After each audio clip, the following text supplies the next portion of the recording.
so kind of Detroit area-ish. And yeah, I'll let you do the rest. So you are good. You're golden. Great, thanks. You're welcome. So, so I'll be looking at you the whole time? Oh, okay, you're switching Uh, around. yeah, Okay. yeah. You're just look at me the whole time. All right, great. Well, hi everybody. As Molly just said, I'm her cousin. We didn't grow up near each other since she was near Houghton Lake, but our family's pretty close knit, so we've always been in touch over the years.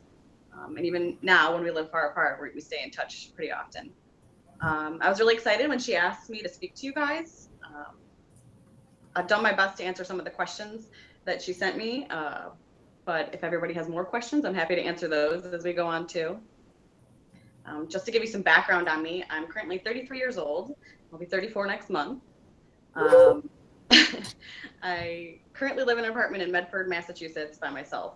Medford is just outside of Boston. It's really close. It's a couple miles from the city, really. I'm down the street from Tufts University, for any of you who have heard of that. And I moved out here just over 5 years ago for work. So basically how I got to Boston was, as Molly said, I grew up in Shelby Township, which is just north of Detroit. It's near like Sterling Heights, Utica, if any of you are familiar with that area. So all of my pre-schooling was done in the Detroit area. I went to grade school, high school, everything over there.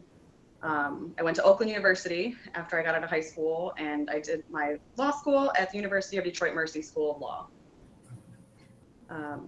I was always interested in government and history when I was in high school, so I felt like law school was a really good fit for me, and even now I think it was. It was really a challenge, and I liked the challenge of it, and I think it made me more open to seeing different points of view and different perspectives. Law school kind of makes you argue both sides of everything, so you kind of have to be open to what everybody else is thinking or what everybody else is saying, so you kind of have to analyze both sides. I knew when I went to law school that I didn't want to be the type of lawyer that was in court every day. Some people find that really exciting, but it can be really exhausting at the same time, so I really wasn't into that part of it. I actually thought when I started, I was really into sports and entertainment law. So I mean, kind of sounds Hollywood or movies, but I always thought like, oh, wouldn't it be cool to be an agent and work on, sports contracts and work for some of the teams that are, signing on athletes or that kind of stuff. But it didn't pan out that way because I'm obviously working out here. Health. It's pretty difficult right from the start. People tell you that it's difficult, and it definitely is. My biggest struggle initially was trying to figure out how to even get into law school. We didn't have any lawyers in the family when I started, so I didn't have anyone that I could really talk to find out, the process to get in. So doing my research on my own, I figured out that there's actually a test that I had to take before I even got to law school, so I had to study for that. I also needed letters of recommendation from some of my professors from undergrad, so I had to foster some relationships with those people and, hopefully put forth a good impression that they would want to recommend me for law school. I think that's probably the most important thing that I probably would have done differently is build closer relationships with some of my professors, because sometimes when you're in college, you don't, you go to class and you leave and you don't really think about talking to your professors all the time. But I think if you have stronger relationships with them, they can really push you places and give you some great advice. And, I think that would have really helped. I mean, I think they still wrote great recommendations for me because obviously I ended up where I did, but, it can't hurt to build stronger relationships with them. Hey, Sarah. So, do you think it had an effect that you went to a larger school? That it was hard. Undergrad? Yeah, to make it harder to make those recommendations, like that bond. Yeah, I think part of it was being a big school, and I think part of it was also I was at a commuter school, so I wasn't like on campus. I would go to school, go to my classes, and then I would go home or I would go to work afterwards. So I wasn't I wasn't hanging around on campus as much as I could have if I was at a different school or if I lived at school. So that, that probably played a role into it too. But yeah, I think the larger the school, the harder it is probably to build relationships. But I definitely think it's possible, because I did have a couple professors, especially the ones that wrote my recommendations, that I really bonded with, that I really liked, because I took multiple classes that they had. I really liked their teaching style. So I think it's definitely possible. You just have to be proactive about it. As for law school itself, like I said, it was super difficult. They said your first year is the hardest, and it definitely was. The classes were tough. It's a huge workload, and you really don't have a whole lot of time to do a lot of other things while you're in law school, at least your first year. So I was able to work still during my first year of law school, but it was pretty much only on the weekends. So I was in classes Monday through Friday, and then weekends, which meant I had very little time for friends or social gatherings or even family sometimes. I had to kind of put my studies first, which was tough. The people that really know me and were supportive of me going to law school understood that. So I stayed in touch with all of my close friends, and those are my closest friends today, because they understood, that this was important to me and that I wanted to do well in it. So we would schedule like lunch dates or get together for coffee, just to stay in touch and keep up. And of course, I'd talk on the phone and things like that. But it definitely was less. It was a little bit of a change from undergrad, where I could, go or spend, go away for a weekend without much thought. It was definitely more focused on school. Let's see. After the first year of law school, things got a lot easier. You learn all of your like basics the first year of law school. So those are like the tools that you use in the second and third year. So once you kind of understand how the structure works and you understand more of the concepts, it allows you to spend more time, going to your classes still second and third year, but you have more free time to kind of do other things and, have relationships with people again and be more social. I stopped working. I was working at a restaurant through undergrad and through my first year of law school. So I was bartending and I was a server. And I think that was a really great job to have, actually, for those years, because it was super flexible. I don't know if any of you have worked in restaurants before, but they allowed me to change my schedule every semester when I had different classes. I could work nights and take my classes during the day. So it was really easy to move things around, so I could still, make money while I was in school the whole time. But in my second year of law school, I thought, I definitely need to get some legal experience. So I ended up getting a job at a small firm. A friend of my mom's that had a position opened at her firm. So she offered to take me in, which was great. So I started working there. And the law firm actually specialized in collections work, which is pretty depressing, but basically the attorneys in my office we represented the collection companies. So the collection companies would buy the debt off of like utility companies or credit card companies, and then we would take the people to court that didn't pay their bills. So it wasn't really fun, because you didn't want to go to court and tell people how much money you're going to give me, especially with a lot of these people that didn't have a lot of money to give. So that was a little tough. But I wasn't going to court. I was in the office. So it gave me some legal experience and helped me kind of learn a little bit more about the process and all of that. And I really liked the attorneys that I worked with. They were great people, and they really gave me a great opportunity to start with. So while I was in law school, I also worked for the Circuit Court of Wayne County, which is in Detroit. And I worked for a judge there who it was a family law judge. So she handled divorces, child custody arrangements, things like that. Again, not necessarily the most fun job to go to court and listen to people fighting about, their kids or their marriage.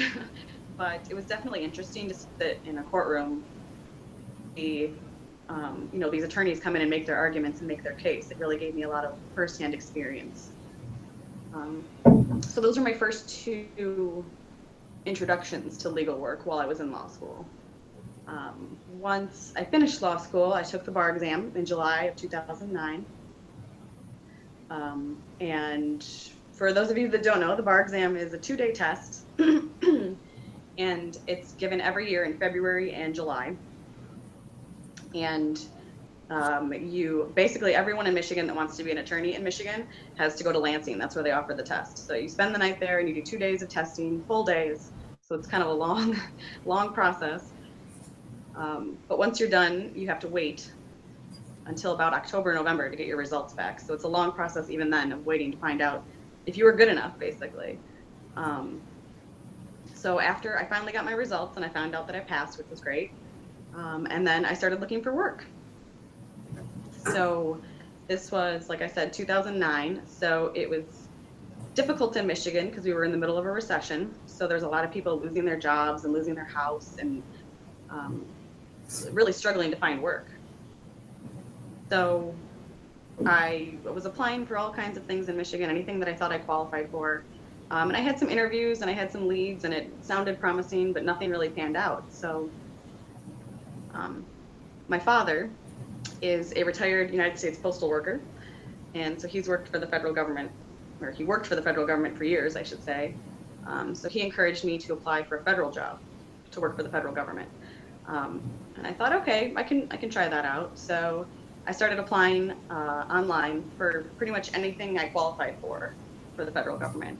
And it pretty much opened it up I opened it up nationwide. I looked, it would tell me on the application stuff where I could, what city these places were in, what city these jobs were in. And so anything that sounded remotely interesting, I applied for. I was applying for jobs in California, Florida, the East Coast, all over the place. I call for the Social Security Administration. And the office that they called me for was St. Louis, Missouri. I had never even been to St. Louis before I got this call. So I was a little nervous about it, but I did a phone interview with them and they liked me and they offered me a job. So I accepted the job pretty quickly because I wasn't working at the time and I needed to make some money. And I basically had 30 days to move to St. Louis. I had never lived outside of Michigan before, so it was a little nerve-wracking, to say the least. I had to break the news to my friends and family and tell them like, hey, I'm leaving. So they were sad, to see that I was going somewhere, but they were also excited for me. They knew that I needed work, so they knew that this was a good opportunity for me. So my parents helped me move and I moved down to St. Louis and I got an apartment there by myself. And I mean, I didn't even know anybody in St. Louis, so I'd never been there and I didn't know anybody. So it was pretty scary, but it was also exciting too. So I started working there and I worked there for a year.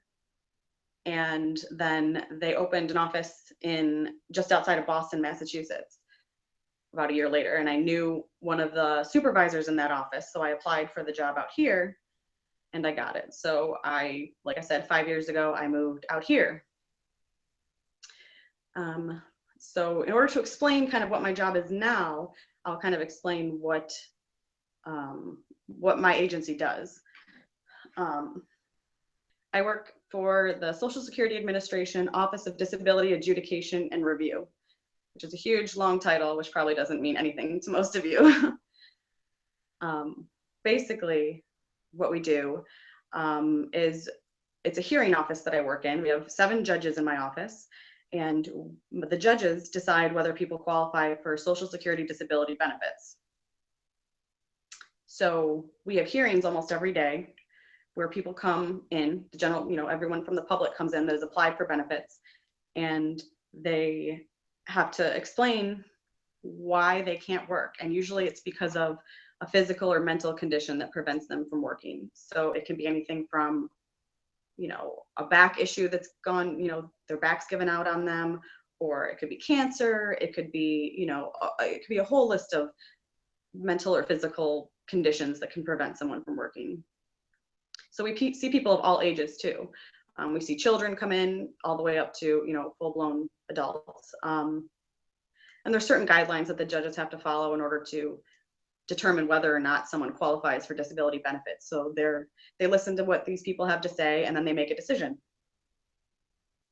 So when I started with the agency, I was what's called a decision writer. So when the judges made a decision, I was the one who drafted it for them. I would take what their thoughts were and I would put it together in, a full length decision for them. And then they would sign it and we would send it off to apply for benefits. So I was either writing that they did qualify for benefits or they didn't qualify for benefits. And I did that for the first 3 years that I was in the office. But now I'm a supervisor in that office. So I basically manage about 10 people, attorneys and law clerks. I'm the go-between between all of our judges and the support staff that we have. So I'm constantly answering questions for people, assigning out work, making sure that the cases are prepared for the hearings, researching items, doing all of that kind of stuff. So I've worked my way up pretty quickly in the agency. In a pretty short period of time, I've moved up to management, which is cool. And I think there's probably a few different reasons for that. I consider myself a pretty hard worker. I have really strong work ethics, and I've watched them throughout my life. So I've always admired that about them, and that's kind of motivated me. I have no problem taking on extra responsibilities, staying late to get the work done. I've never taken shortcuts really on things or slacked off and kind of pawned off my work on someone else. I always try to get it done and do it to the best of my ability. So I think that's really been noticed in my position, and that's probably why I've become a supervisor in the office. And I think our office does great things. I never thought that I was going to be working for the Social Security Administration or working in this field. That wasn't my goal when I went to law school. But that's kind of where I've ended up. And I think we do really good work there. There's people out there that can't work for whatever reason or another, and they need to support their family still. So I think it's great that we have a system in place that can help them to provide support for their family, especially when they're at their worst. When someone gets a diagnosis of a terrible condition, the last thing they should worry about is how they're going to pay their bills. So it's nice to see that we have a support system that can help them while they're taking care of their medical needs. As far as my day-to-day schedule, like I said, we have hearings every day almost. We usually have at least 3 judges in hearings, and they do about 5 to 7 hearings every day. So sometimes we have 6 judges in hearings, so we can do anywhere from 18 to 36 hearings in one day. So it's a very busy day in the office usually. And I'm usually helping just to make sure that everything runs smoothly, making sure that the work's getting done, all of that kind of stuff. And there's always work to do, I should say. The agency right now, we have what's called a 1 million person backlog, which means there's 1 million people right now that are waiting to get a hearing before one of our judges. And that's all over the country. So typically when someone requests to have a hearing in front of a judge, they have to wait over a year to even get in front of a judge. So it takes a while in this process, unfortunately. And as you can imagine, when someone has a medical condition and it's taking a year just to get a result, that can be tough. So I feel like we're doing good work, even though it takes a long time to get the result. I feel like we're helping people. My job's pretty flexible. As I told Molly earlier, I get to work at home 1 day a week. So I'm only in the office 4 days a week, and then I work at home 1 day a week. And that makes things a lot easier. We're moving towards more work at home days. So, I'll be able to do a lot of my job from my house, which is cool. So that's kind of my background work-wise and kind of what I do now.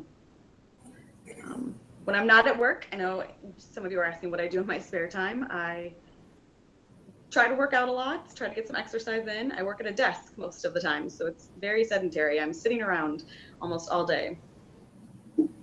In order to kind of balance it out, I definitely try to get in some gym classes. I go for some runs around my neighborhood, all that kind of stuff. I've been doing Zumba classes, which I didn't think I was gonna get into, but apparently I really like it.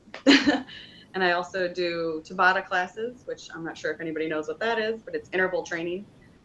a lot of like hand weights and plyometrics and things like that. So using your own body weight and things. I like to run. I like to hike, go for walks outside. The area that I live in has a lot of great parks and things like that. So it's great to just be outside for part of the day if I can fit it in. I'm a pretty big sports fan. So I try to go see some games or at least watch games, whether it be, you know, in person or on television and things like that. My allegiance to Detroit has not changed since moving to the East Coast. I don't in case you don't know, we have a lot of Patriots fans out here and Red Sox fans, and those people are pretty crazy. So, you know, I try to stick up for Detroit as much as I can, for the Tigers and Red Wings and even the Lions.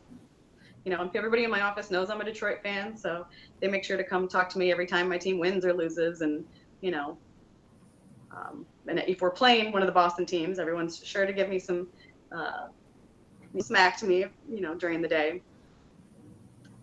But I haven't been swayed. Definitely not going to change over to Boston. So, yeah, that's kind of what I like to do in my spare time. What about when you come home? What'd you say? What about when you come home? When I come home, so one of the biggest flexibilities about my job is I can work extra hours to get extra vacation time, which is really cool because living so far away from my family and some of my close friends, I definitely want to go see them whenever I can. So the flexibility in being able to earn more vacation time lets me get home pretty much whenever I want. So I basically make trips to Michigan every 3 to 4 months, which is awesome. You know, I'm able to go see friends and family when I'm in town. I mean, I'm all over the place in Michigan, whether it be in the Detroit area or up at my parents' cabin in northern Michigan. You know, I try to make take as much time as possible to come home and spend time with everybody. So yeah, that's pretty much my background stuff. I have a list of questions that Molly sent me yesterday too, so I can go through those, but does anyone else have any questions for anything I went over? I just got a couple handed to me here. What was your main influence to go into law school?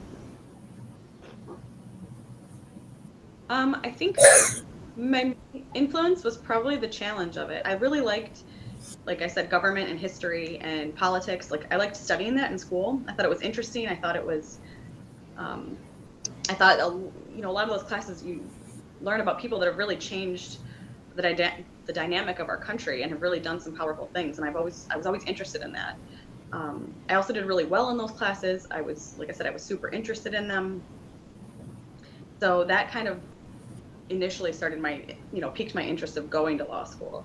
But I should note, like, I double majored in history and political science in undergrad, but you definitely don't have to do that if you wanted to go to law school. I know a lot of colleges have pre-law programs and things like that, but I have friends that majored in Russian and biology and things like that when they started law school.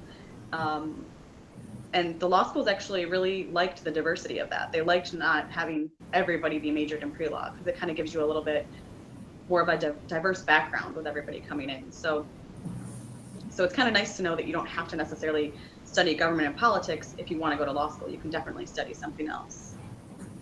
And one of the things that I thought of too before I went to law school was you can kind of do almost anything with a law degree. Like I said, I never went with the intention of going into court every day. I did go into court for a little while when I worked at the collections firm. After I passed the bar, they hired me as an attorney in the office there.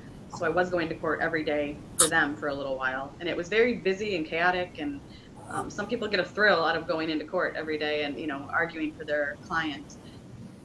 It was okay, but that wasn't my dream. So I knew that if I got a law degree, excuse me, that I could kind of take that anywhere. You can take it into business, you can take it into public policy, you know, government, anything like that. Almost every major company has an attorney on staff. You can go into healthcare, you can go into with a law degree. It just kind of gives you a lot of options, I should say. And then how many total years did you go to school? So 4 years for undergrad, and then how many in law? So I did 4 and technically at 4.5 years at Oakland because I double majored, so I had an extra semester to finish off a couple classes. So I did that, and then I did 3 years of law school. Most law schools you apply to get into, you apply for a certain program, and they either have 3 years, they have 3, 4, and 5-year programs for that. 3 years is if you go full-time, straight, just doing classes, and it's a big workload. So I wanted to get it done as quickly as possible, so I did the 3 years. But you can also apply for like a 5-year program where you're only doing night classes, or you're going part-time if you want to work and go to school. I mean, I still worked and went to school, but there were some people that worked like regular full-time jobs. Like for instance, there's a gentleman that I went to law school with that was actually a surgeon, and he went to law school in addition to that. So he was taking classes at night and then working during the day as a surgeon, which is crazy. I mean, but you can do both. So, do you ever regret choosing this as your career? I guess one of the things to think about is, I have a lot of student loans from my years of law school. So in that respect, I sometimes go back and think, was it worth it? Did I really turn out, did things turn out the way I thought they would? And, I have the position that I have now because I went to law school. So I can't really say I regret it at this point, but it is definitely something to think about. I know the cost of education has gone up quite a bit over the last few years. So even for undergrad, it's gone up. And, it's very unreasonable to think that a lot of people can pay for that, out of pocket. So student loans are a thing that people have to deal with. And one of the things that I guess I would say about that is I wish I would have spent more time looking at grants and, scholarships that are out there. There's a lot of people that don't apply for those and they just kind of sit there and no one gets that money. And it's easy. Sometimes it's very easy to apply for those where you just have to write, a 1-page paper or something and submit it, and you can win the scholarship or win the grant. And sometimes it's a few $1,000s, and it goes a long way.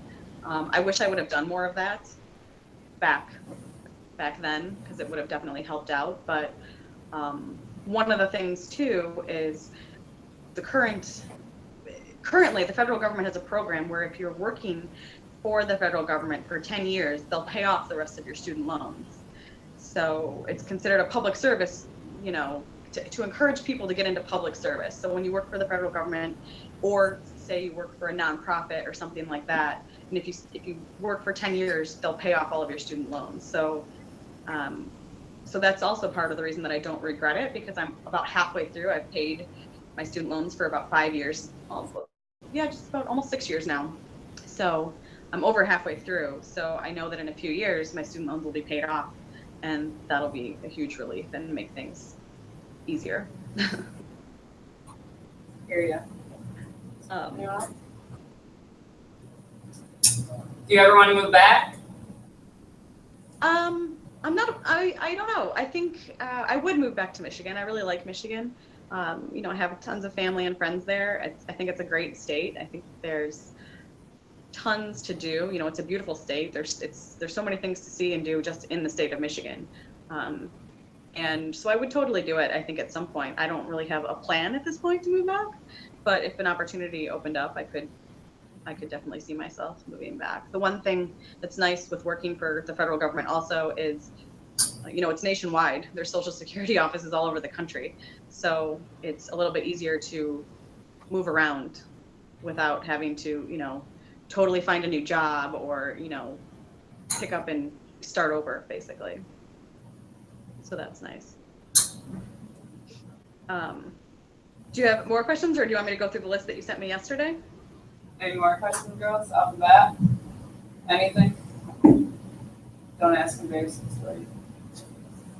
Can we? Do you want me Please. Nope. What's your favorite food in the family pets? Do you have any pets, and what's your favorite food? I don't have any pets. I keep telling myself that I should get a dog, but I haven't done that at this point yet. But I would totally get one at some point here. So I don't have any pets right now. My favorite food is probably anything pasta, any type of pasta.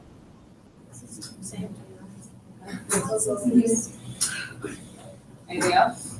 Does she ever apply her job in the arguments she's had? Do you ever apply your job into arguments you've had? I don't know that my current job has really helped with arguments. I think my experience has helped solve other people's arguments.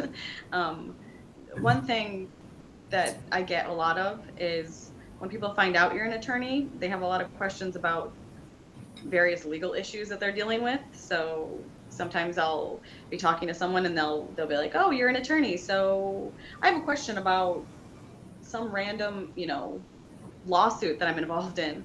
And people think that you know all areas of law when you went to law school, which you do learn a lot of different areas when you're in law school, but until you start practicing a specific area, that's kind of where your focus is. So I have some knowledge in, collections. So if people are in, if they have a collection company calling them, I can kind of give them advice on how to handle something. Or, family law, I have some knowledge if people are dealing with, a personal matter between spouses or with kids or something like that. And then obviously for disability, I can give them some guidance on if they're thinking of filing for disability or if they think that they have a condition that, prevents them from working, then I can give them advice on that. But I haven't really had many arguments with people involving that, I would say.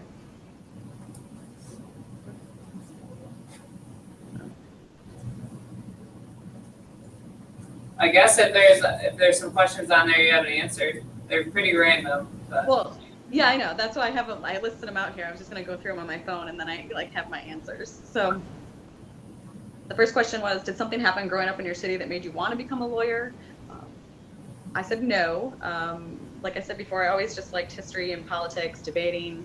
I was always interested to learn about that stuff. And I think that's what drove me to go to law school. I don't think it was anything that happened per se. Fallen out of a kayak? No. But I have fallen out of a canoe. My parents actually recently, recalled the story when we were on, I think, the Rifle River, and I was with my dad, and apparently the canoe tipped, and I was a child when this happened, and I apparently grabbed a tree branch and refused to let go. And my parents were trying to encourage me. I was in a life jacket, so they were trying to tell me, "It's okay, let go and you'll float over to us." And I was like, "Nope, not gonna do it." So I guess eventually I did let go, but I was pretty adamant about not letting go. So not a kayak, but a canoe, I have done that. What type of law do you practice and what made you decide on that? I kind of talked about that a little bit. It's disability law. And I really didn't decide on it. It just kind of happened. It just kind of fell into place, but I do like it. Why Boston? So when I lived in St. Louis, I wasn't a huge fan of St. Louis. I don't know how many people have been there or if they have family or friends there. It's an okay city, but what I realized when I moved there is after growing up in Michigan and living there for my entire life, I realized that I did not like living so far away from water. You take full advantage in Michigan of the lakes and rivers and all these things around you that you can just kind of pick up and go and do these things every day. And in St. Louis, all I have is the Mississippi. And it's not very cool. So it was and it was really hot, hotter than I expected. Like it's over 100 multiple days. The first weekend I moved there, it was in the 90s. So it's like you would go and take a shower and then as soon as you stepped outside, you'd start sweating. So I didn't really love it there. And while I was living in St. Louis, my younger sister had moved to Connecticut. So when the position opened up in the Boston area, I was like, well, that'd be cool. I'd be right around the corner from her. So that's why I applied. And I knew, like I said, I think I mentioned that I knew one of the supervisors that was opening the office out here. So I had a connection and I had an in. So that's why I applied, and that's why I'm here. Do you want kids? Probably someday. It hasn't happened yet, so we'll see. Higher detail before that. Exactly. What law school did you attend, and was it different than your undergrad? I mentioned that already. I went to Oakland University for undergrad, and then University of Detroit Mercy School of Law for law school. And law school itself is different because it's very small. if you go to undergrad anywhere, usually it's a pretty large campus. There's a lot of students.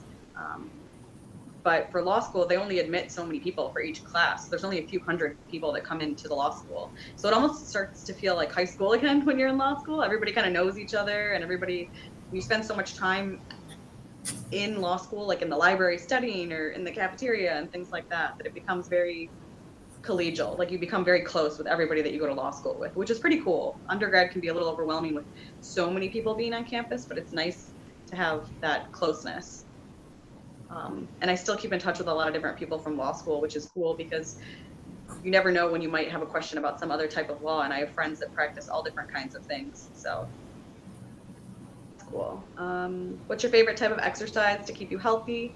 I kind of talked about that a little bit. I really like classes, going to the classes as opposed to just working out on my own. I guess, to each their own, but I feel like I push myself further when I'm in a class. When I have someone instructing me and I have other people in the class with me, I tend to work out harder than I do by myself.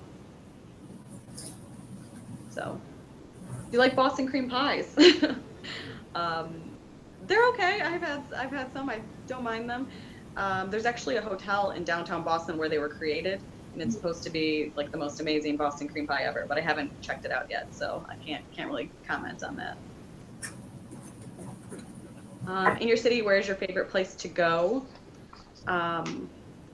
I would say I love spending time downtown. Boston has a great transportation system, so I'm really close to the public transportation, and I can just kind of jump on and get into the city in a couple minutes. But there's just so many little areas of Boston, so many neighborhoods. The city is huge, but there's a lot of different neighborhoods that you can go into, and each has their own, or each thing that you can do. So I like spending time down there. There's always new restaurants and new shops. There's always events going on. So I like spending time down there. What's been your favorite case to work on? As in my office now, I've worked on thousands of cases. So I don't think, in disability law isn't very exciting. And so I wouldn't say that any case sticks out in particular there. One of the most interesting cases I've worked on was when I was in Michigan at the Wayne County Circuit Court working for the family law judge. And there was a younger couple getting divorced, and I was taking them, had ordered that they go see a mediator to kind of talk out their differences. The mediator sits and listens to both sides of the story and tries to get them to come to an agreement.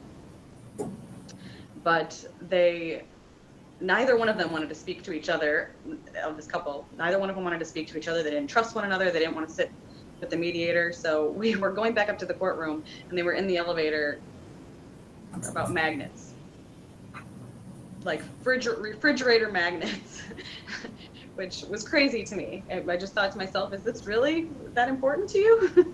But apparently it was. So it just made me think, wow, people really get,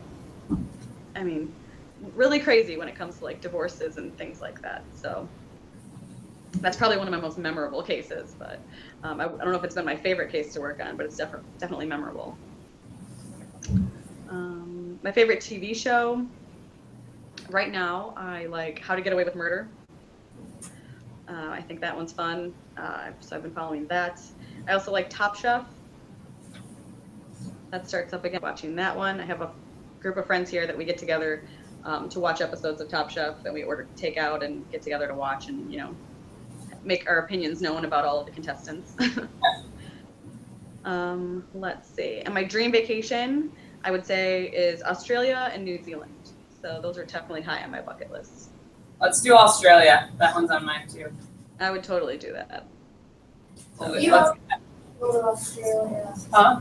I was never want to go to Australia. What? Why? There's Spiders are huge. They're the size of my face. Like, it's beautiful. I don't like spiders either, but It's beautiful, but I feel like if I visited there, I would like just visit for the day. visit for a day. You can't get the feel.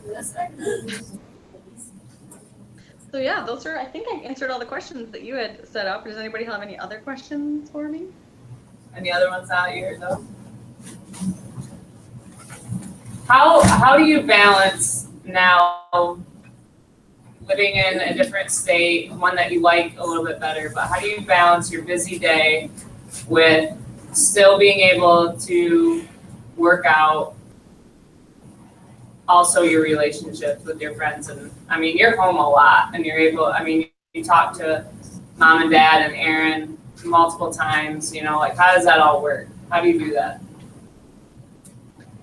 It's hard, but I mean, you have to, you know, it takes two people. So I mean, I make it a point to call my parents at least once a week, if not more, but we're in touch via text pretty constantly. I talk to my sister, I feel like almost every day, sometimes multiple times. It's, you know, you just kind of have to, I make a schedule. So like every time my dad asks me every time I talk to him when I'm coming home next. So. He's about right. And even like, I talked to him yesterday Monday. I talked to him Monday. And he already knows I'm coming home for Thanksgiving in a couple weeks. And he's already asking if I'm going to come to Florida when they go to Florida in March. And I'm like, "Oh, Dad," I said, "that's months away. We'll figure that out later." I said, "I haven't even figured out my Christmas travel plans yet, so let's slow it down." But so yeah, and my friends are really good in Michigan about, you know, they know that I have only so much time when I'm home, so they try to balance it out and make it easier for me. If I have a friend that called me last week and said she's trying to plan something, you know, for Christmas and wanted to know what my dates were so we can get together and hang out and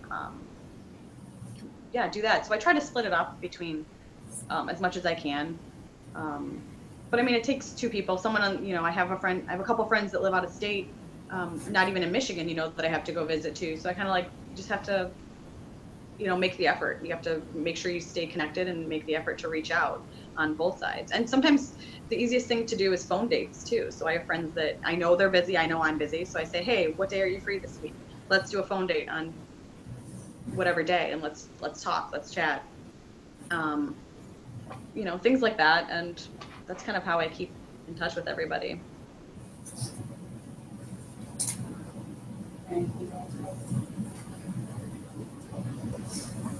All right, if you had to give these girls 14 to 18 years old one advice, what would you give them?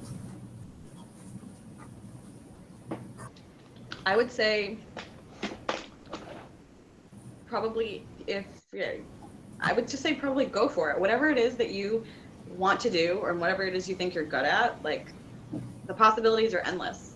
And, you know, it's going to take some work. You're going to have to put the effort in, but you can totally do it. And I think whether that means, you know, applying for a job out of state that you never thought that you could get, or even moving somewhere that you've never been before and that seems like totally scary, you know, I say go for it. Like, you never know what can happen. And a lot of the best, you know, there's a lot of good things that can happen from just taking the chance and putting in the work to get there. You know, I think that's probably the best piece of advice that you have. Like I said, I never thought I was going to live outside of Michigan. And so when I got the call for a job out here and I accepted it, it was pretty scary, but I thought, you know what, why not? I can always move home. You know, very few things in life are permanent. There's nothing that, you know, that I can't undo at this point. So I took the opportunity, and I think it's turned out pretty well because I've gotten to live in a couple really cool places. Like St. Louis, even though I didn't love it, it was cool to at least spend time there in another place and see it. And Boston's been a great place to live. The East Coast in general, for those of you who haven't been out here, there's a ton of things to see out here. So it's been really cool to actually live out somewhere else and see things that I never imagined that I would, you know, see. So I think no matter what it is that you want to do, like, take a chance and do it. Because like I said, you can always come back home. That is true. Anything else, girls, before we say goodbye?